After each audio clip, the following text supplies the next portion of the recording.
జగత్తులో అవన్నీ వాడుకుంటాడే తప్పించి ఎన్ని వాడుకున్నా ఎన్ని సంపాదించినా వాళ్ళ జీవితంలో తృప్తి అనేదే లేకుండా మరి బ్రతికేస్తూ ఉంటారు. కోరికను కోరుతారు, కోరినవి పొందినా కూడా తృప్తిగా జీవించరు. మొట్టమొదటి ఎలా ఉంటుందంటే కోరుకుంటారు, పోనీ వాడి పూర్వజన్మ సుకృతమో అదృష్టమో ప్రయత్నమో కృషో ఏదో ఒక కారణం మూలాన కోరినవి వస్తాయి. వచ్చినా కూడా తృప్తికరమైన జీవితం ఉండదు. ఒక్కొక్కసారి కొందరు మానవులు మరీ మూర్ఖంగా మరీ అజ్ఞానంతో ఉన్నవాళ్ళు ఇవి వచ్చే వరకు ఒక రకం తాపత్రయం, వచ్చాక అవి పోతాయేమో అని భయం, ఎక్కడ సంపదలు తన చెయ్యి దాటిపోతాదేమో అని బెంగ, ఈ సంపద నాకు లేకపోతే చుట్టుపక్కల జనం నన్ను లోకుగా చూస్తారేమో అని బెంగ. ఆ డబ్బు కోసం ఎంతకైనా దిగజారే మానవులు చాలా మంది ఉన్నారు.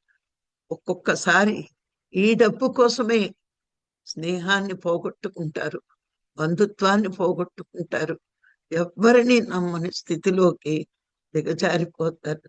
ఎంతవరకు ధన చింతన ఉంటుందో, ఎంతవరకు దైవ చింతన ఉండదో అటువంటి మానవుడి జీవితం ఎప్పుడూ కూడా వేదనతోనే ఉంటుంది. మరి ఈ ప్రాపంచక కోరికలు మనకి ఎంతగా పెరుగుతుంటాయో మనిషి అంతగా దిగజారిపోతాడు. గమనించండి, బాగా సంపాదించిన వాడి జీవితం ఎప్పుడు శాంతిగా సుఖంగా ఉండదు. డబ్బు పెరిగే కొద్దీ డబ్బు అవసరమే. ప్రాపంచిక జీవితంలో మానవుడు బ్రతకాలి అంటే డబ్బు అవసరమే. కానీ దానికోసమే జీవితం కాదు.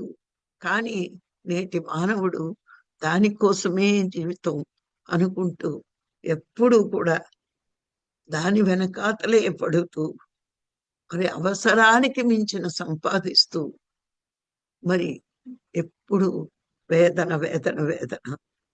ఎక్కువ అవసరమైన దాని గురించి కూడా తన శక్తిని అంతా కూడా ధారపోస్తున్నాడు. తనకు అనంతమైన శక్తి ఉంది. ఆ ఉన్న ఈ నశించిపోయే ప్రపంచంలో జనాలు నన్ను పొగడాలి, ఈ శరీరాన్ని సుఖపెట్టాలి, నా బంధాలని బంధుత్వాల్ని గొప్పగా చెప్పాలి, నా కడుపున పెట్టిన పుట్టలు మహారాజుల్లా బతకాలి, ఇట్లాంటి కోరికలతో ఎప్పుడు నిత్యము శాంతి లేని జీవితం పొందుతాడు.